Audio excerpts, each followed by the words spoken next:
Hopefully everybody can hear me. See if we can get stuff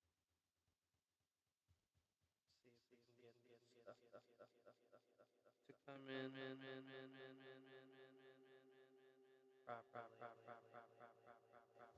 Hopefully make sure everybody is on the same page as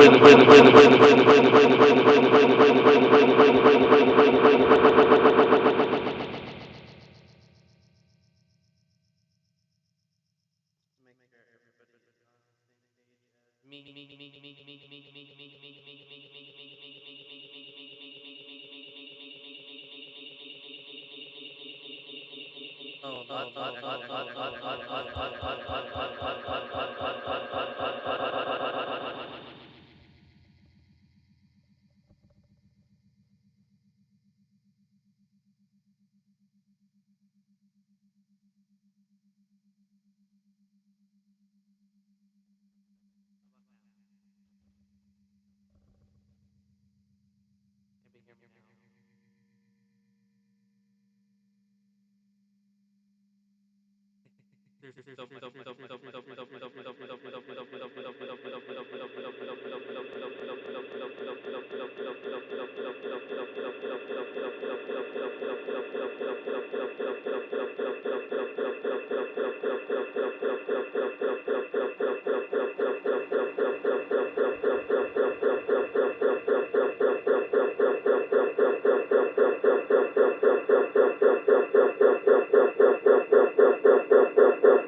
Okay.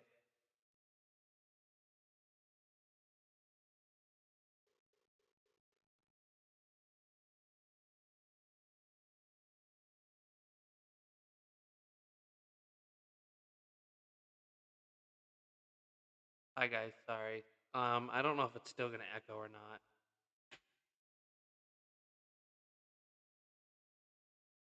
Bear with me.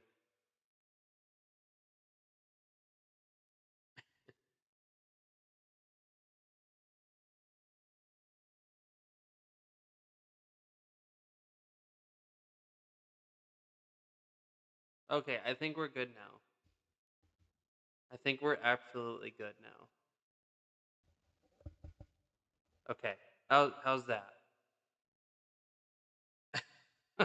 Had some microphone issues. I don't know why it was doing what it was doing. I think the monitor output was acting up.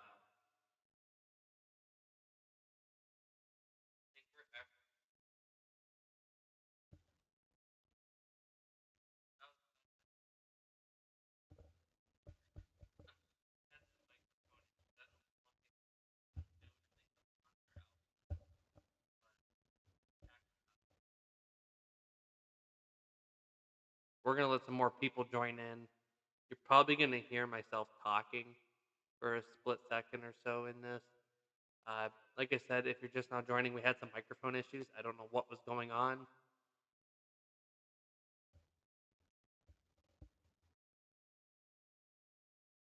Gotta love technology.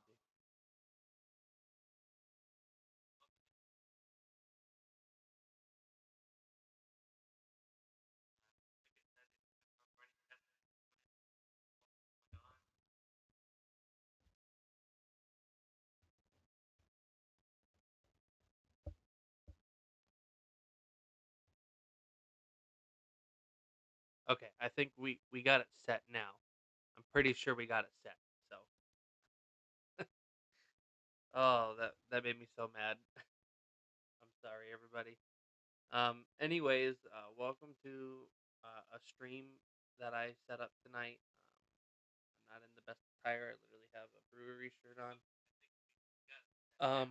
I just wanted to do a quick live stream, just to talk about some stuff that's been going on and some of my recent adventures. And I really haven't posted much, little to no videos, even on my YouTube channel, besides my one live stream I had for the wildfires down in uh, Northampton County, Pennsylvania.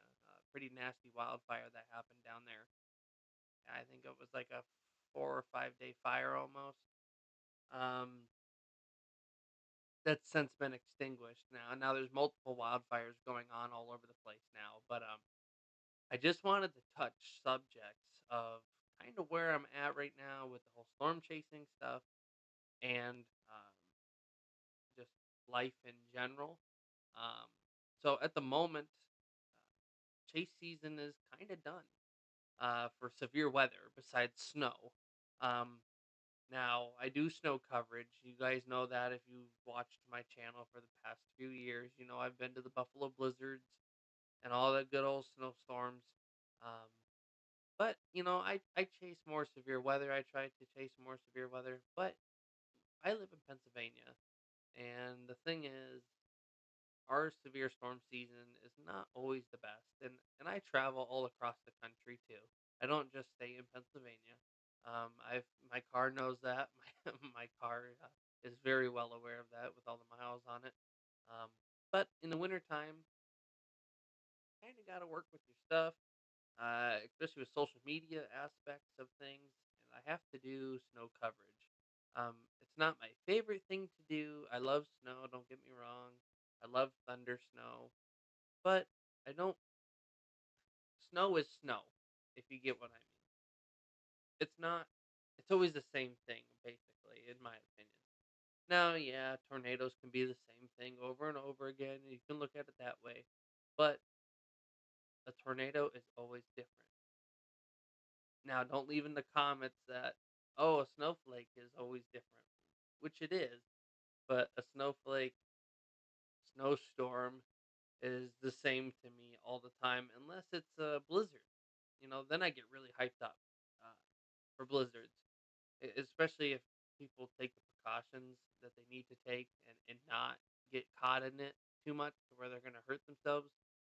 Um, but anyways, snow season is upon us. Snow is coming very soon. I mean, like this week. Not much, probably. up in the northwestern Pennsylvania area, you're probably gonna see less than an inch, unless for some ungodly reason we have massive lake effect system come pushing in somehow. But that's not in the forecast at the moment. Looking northwestern Pennsylvania is going to be probably less than an inch of snow. Now southeastern Pennsylvania, down by the Poconos, they're looking probably around 3 to 4 inches, if not.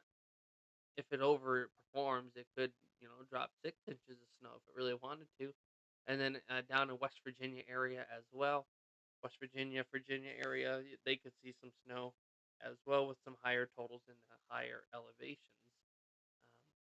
I'm not chasing that. It's just a few inches. You can get good footage, especially if it causes delays or and so forth as that in my side of stuff.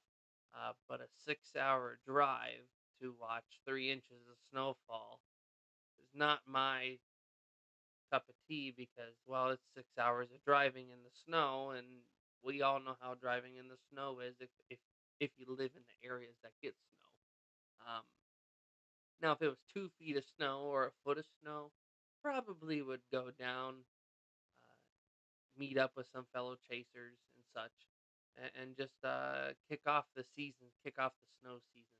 But for 3 inches, I will not be going down. I'm sorry. I would love to go down, but it's a 6-hour drive. If it wasn't a 6-hour drive, I would be out. But 6 hours of driving for 3 inches of snow, like I stated before, it's just not effective for me personally because of gas prices.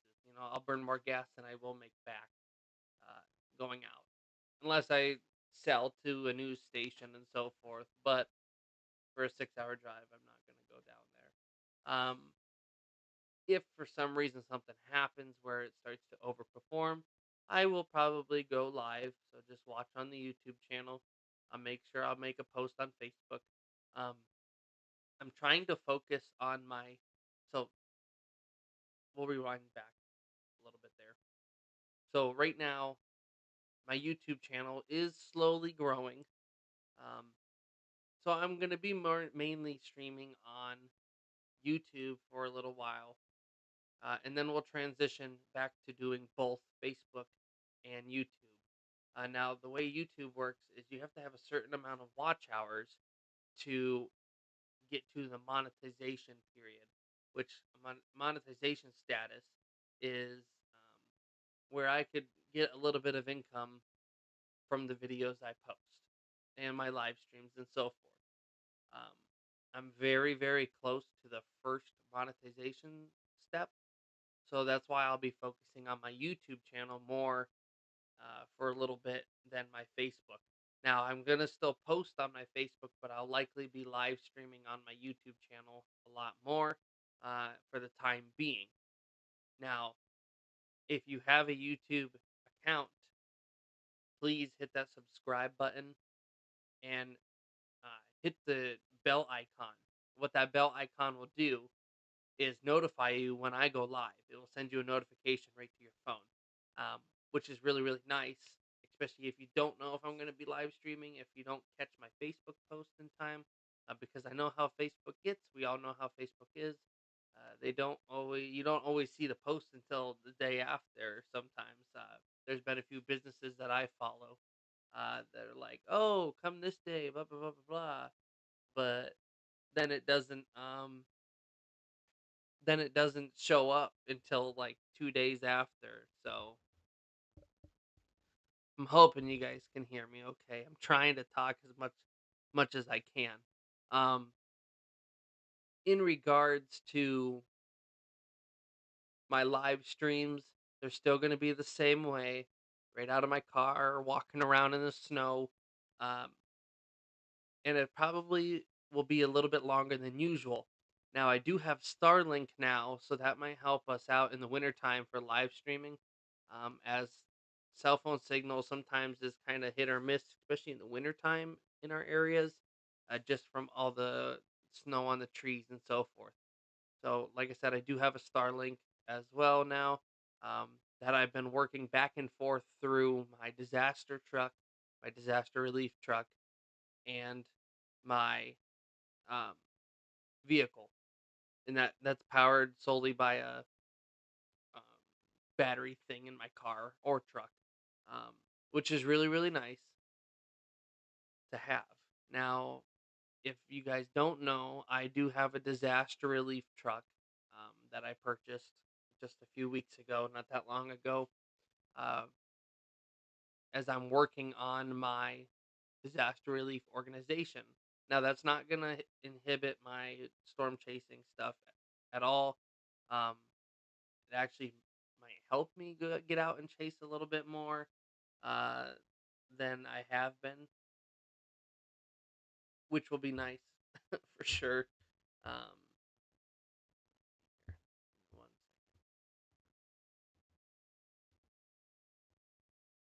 fixing something. My camera does not want to focus. There we go.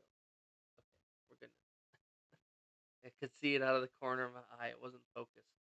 Um, so I back on the whole disaster relief stuff. So I am working on my own nonprofit. Um, that should be done very, very soon. Being a 501c3 organization, it's called All One Disaster Response. We've had many, many disaster responses over the couple few years with one of my friends and I and two other people that has helped out. Now, that's not including the communities that have helped and the churches and that I'm very, very thankful of, and especially all the small businesses that have stepped in to help as well. Now, we're taking that name and turning it into a nonprofit finally. This last disaster relief response was number 21, 20 or 21, I believe, uh, which was the fires down in Northampton County. We supplied crews during their crew changes of their very, very long days of work with hot meals, hot cocoa because the temperatures were cold, um, including, freshly cooked meals right out of our truck. Our truck has the capabilities of delivering supplies and cooking food right on site. We do have our food handler certifications and so forth. And like I said, we're making it right on scene. There's nothing being shipped in that could be harmful. We use everything that's pre-cooked. Uh, just for the health hazard stuff. We don't want to deal with that stuff. There's a sink on board, hand wash and sink, sterilizer, all that kind of stuff. So everything is up to tip top shape with that in our truck. Um, our previous response prior to the wildfires down in Northampton County was our Tennessee, North Carolina, and Virginia disaster response. And what that entitled was a very long 10 days down in Tennessee, shipping stuff to North Carolina and Virginia as well. Now, the towns we were in was Damascus, Virginia. They got hit pretty bad. Um, then in Tennessee, we helped out in Irwin, which, if you guys know about Irwin, that was the city or town uh, that had the hospital where the people were standing on top of the hospital. They were probably one of the harder hit towns that I saw while I was down there in Tennessee. Now, that was Irwin, Tennessee. We also helped out Hampton, Elizabethton, and many, many other towns and areas, little boroughs, everything. Um, Now they don't. I don't believe they have boroughs down there. Like Pennsylvania has boroughs. I believe they're just called villages down there. Um, we helped out many, many fire departments. So with everybody that helped out with the disaster responses, enabled us to be able to supply these communities with countless amounts of supplies, especially fire departments with first aid uh, supplies, itch cream, bug spray because the mosquitoes were terrible down there. If you were down there for more than a day, I still have bug bites on my arms from down there. The mosquitoes, because of all the mud and the nasty murky water that was just sitting around, was was ungodly. It was disgusting down there, just with all the flood waters and what it left behind. Um, So what that 10 days entitled was shipping supplies out to all these communities via our truck and many other people as well. We also worked a distribution center in Bristol, Tennessee, at the Bristol Motor Speedway.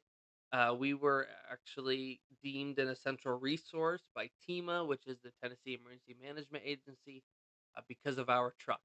Now, I was the only one down there at the time, so I became the assistant warehouse manager for 10 days while I was down there, helping out the warehouse, which was like an 80,000 square foot warehouse, I believe.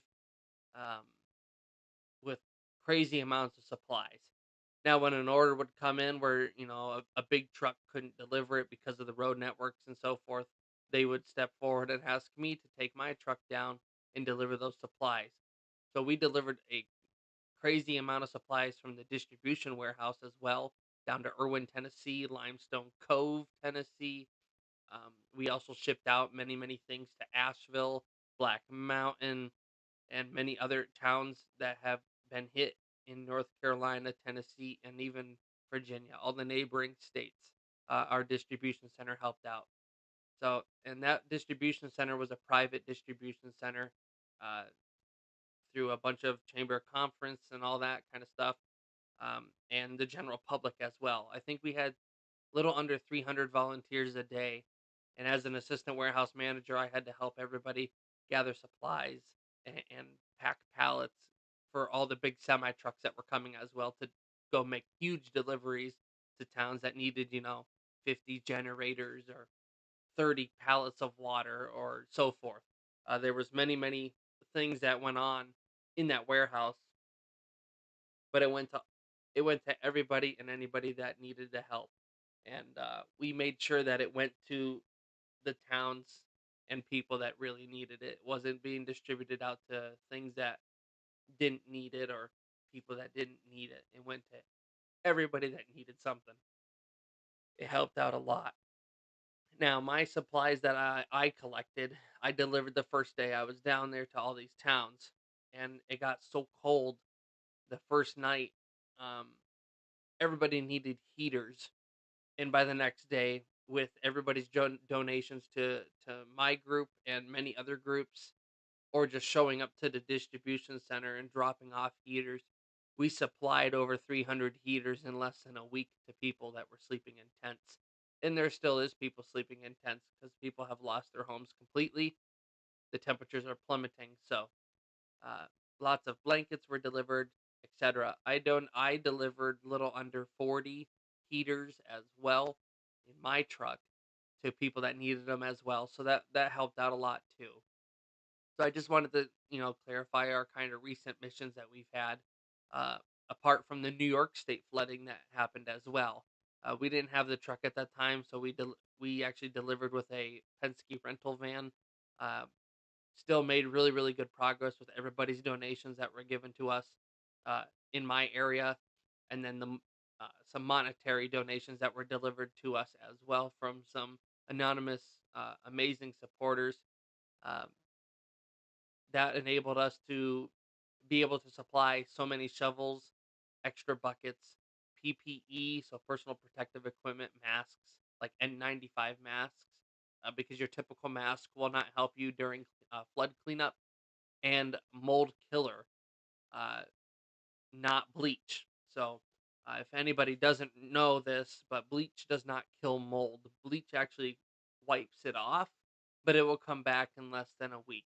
Uh, Bleach does not kill the mold spores, it will wipe them away, but the mold powder, I'll call it, stays around and actually causes it to come back. Even like if you clean it and you're like, "Oh, it's gone."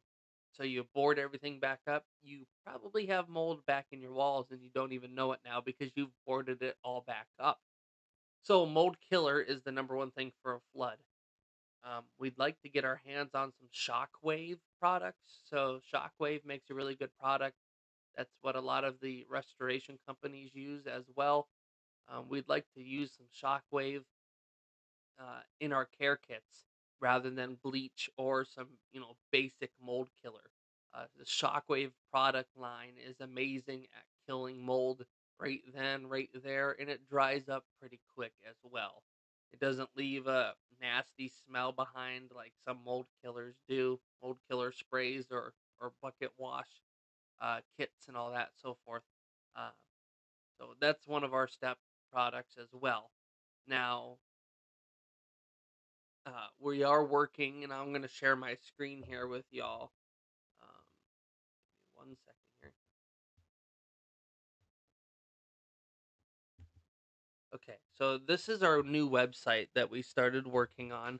This is my disaster relief organization's website, and as you guys can see, we are currently still building on it. But this is just an overview of our website we have now, and I just wanted to share this news with y'all too. This news is one of my own projects. It's called Project Green Leaf No Trace Behind. So, or Project Green Leaf No Trace. So what that's basically saying is we're not we're trying to not leave a big footprint behind after we're done doing what we do.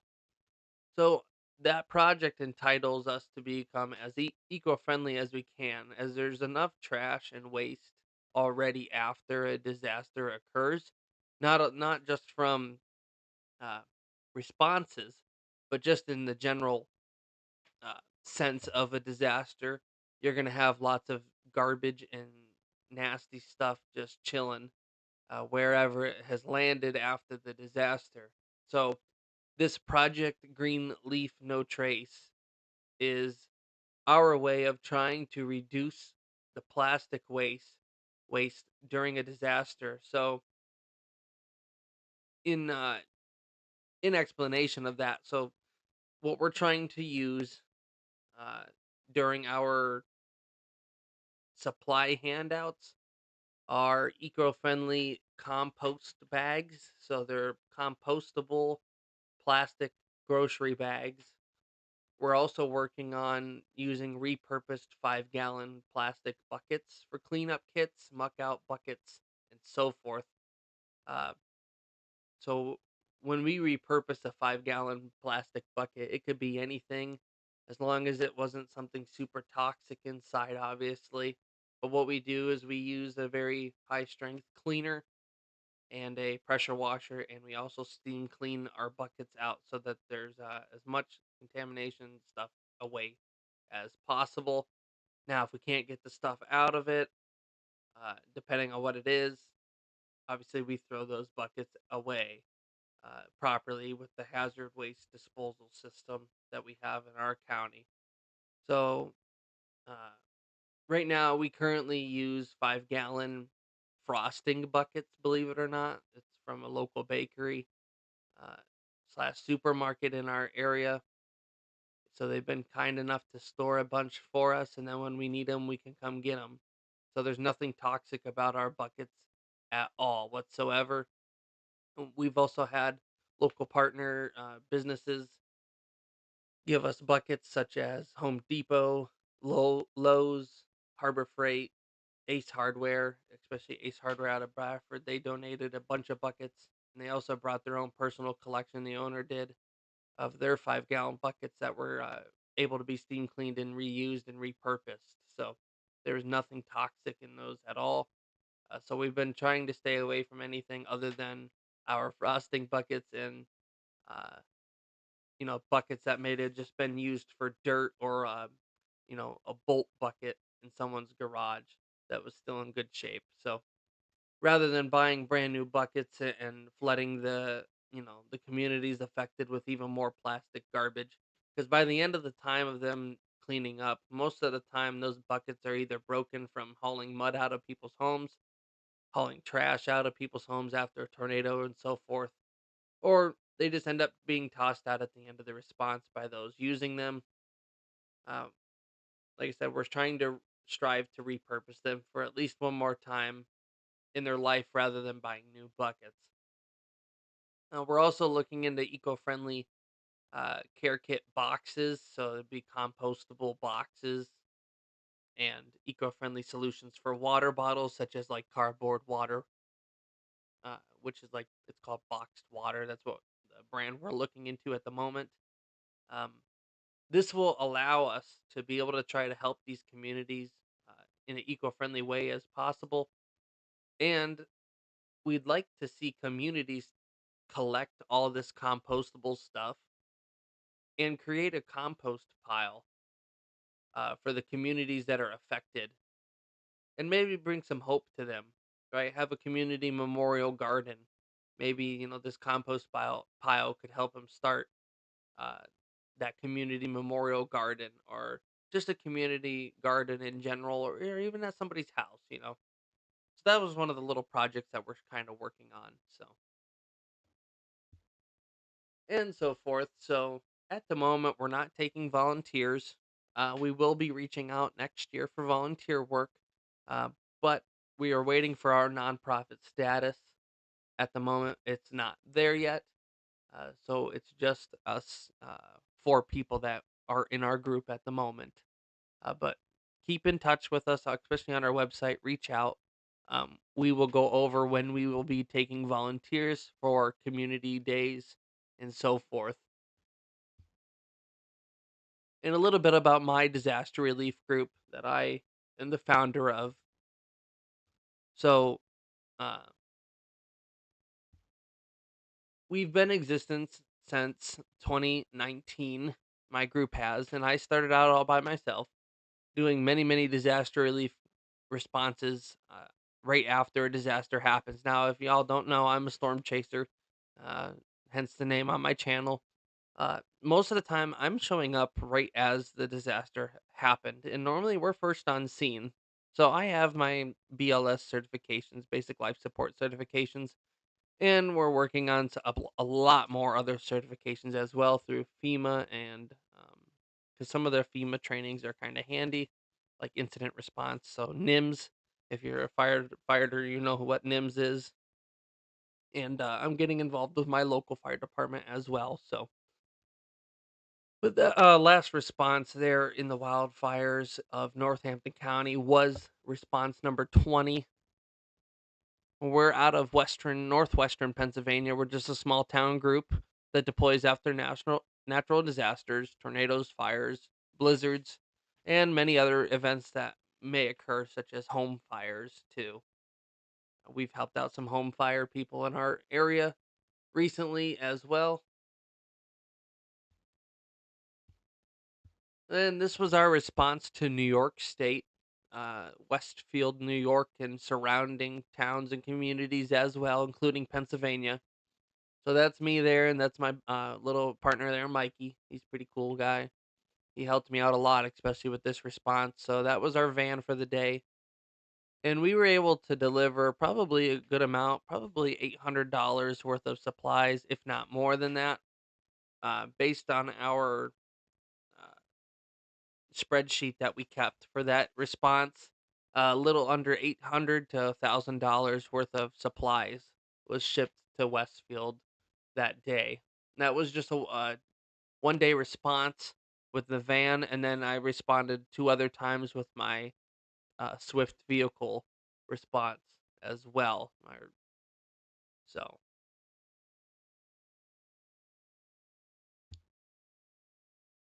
so like I said, this is our current response page here. So our current response is still ongoing as Virginia, Tennessee, North Carolina, Hurricane Helene flooding response. That was a major incident. We're still actively working on that, as we do have a few contacts with families. We're helping them as we get through the holiday season, especially with everyone's generous donations we had.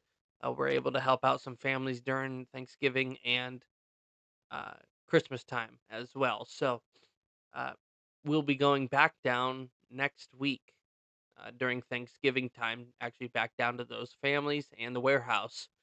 So you'll have to stay tuned on that. We're not taking the truck down this time, we're just taking the vehicle.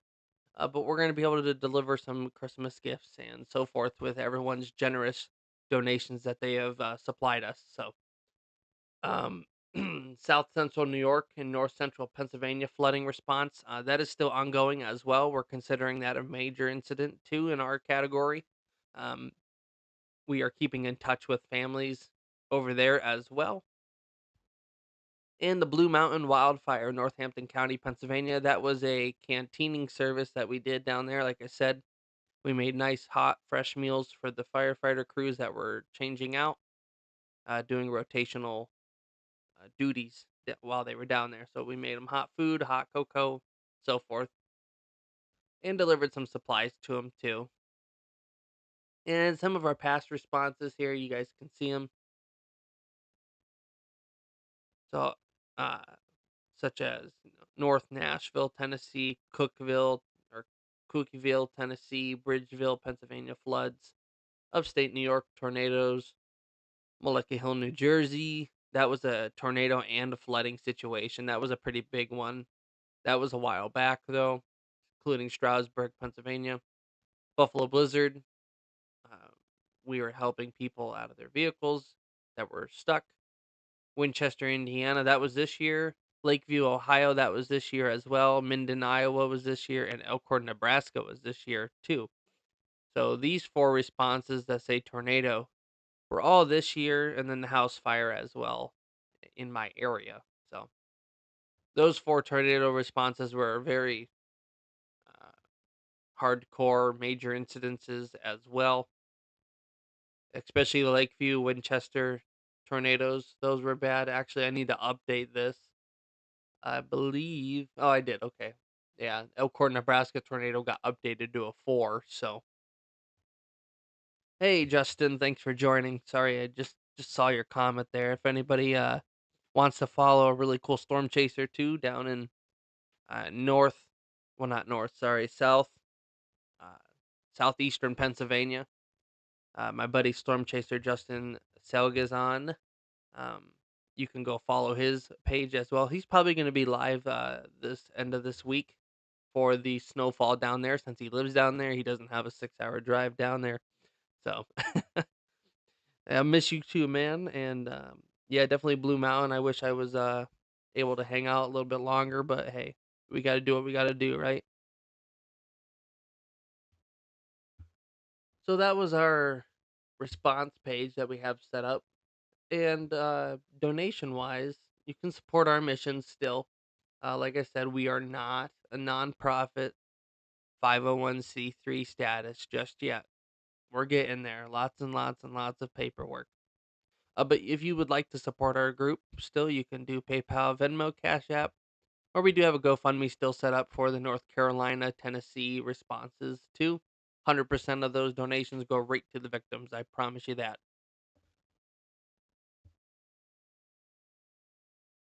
And then our mission statements here, uh, as all one disaster response, we are very, very into the power of unity and collaboration to bring relief to those affected. And we're big on small town response. So, a lot of issues that we've seen, that I've seen personally doing disaster relief for the past few years, has been a lot of the small communities get let off, kind of get shoved off to the side sometimes. So we strive to respond to those affected in the smaller communities. Now we're not saying we're not going to go help a larger town. That's by no means is that the case. We will still go help large towns. Uh, but our main focus is those smaller communities affected. That's some like I said, sometimes they get left behind. Now that's nobody's fault. It just happens. Everybody gets the news, right? And that news channel is probably gonna focus on the larger community, uh, just in the concept of people seeing it and knowing where that town is. So that's kind of like our mission. Now, like I said, we still will respond to those affected in larger towns too. So we're committed to addressing unique needs in every situation that occurs or disaster that occurs. Um, we we do supply drives, supply runs. We can cook food in our truck, um, medical first aid. Like I said, we have our basic life support certifications, working on even more, and then helping with rebuilding or cleanup efforts such as mucking out houses, helping tear down some stuff, ripping some drywall out and so forth. So it's kind of like some of our smaller, our mission statements almost. And that's the face or that's our new website. So hopefully everybody likes that. And if you would like to help get involved, you can click there on our Get Involved tab, and you can see ways that you can help out. And then if you hit this Get Involved today, you will get our contact information on how to contact us, and you can go from there. And we will reach out to you when we accept volunteers. So we'll come back to me now. Okay, so that's basically the overview of my disaster relief group. And I told you earlier about my storm chasing stuff and how I'm not stopping storm chasing. Don't worry. I'm still going to be live streaming very much, especially in the wintertime.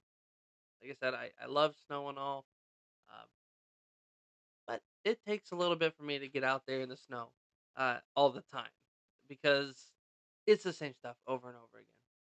Now you can say that with other weather and so forth. Oh, it rains. It's always the same. Yeah, you're not wrong. It is always the same. Um, and quite frankly, I do enjoy the snow. I love snow, and some people don't. But it's a good way to keep my YouTube and content going in the wintertime when severe weather is little to none going on anywhere nearby or even out west.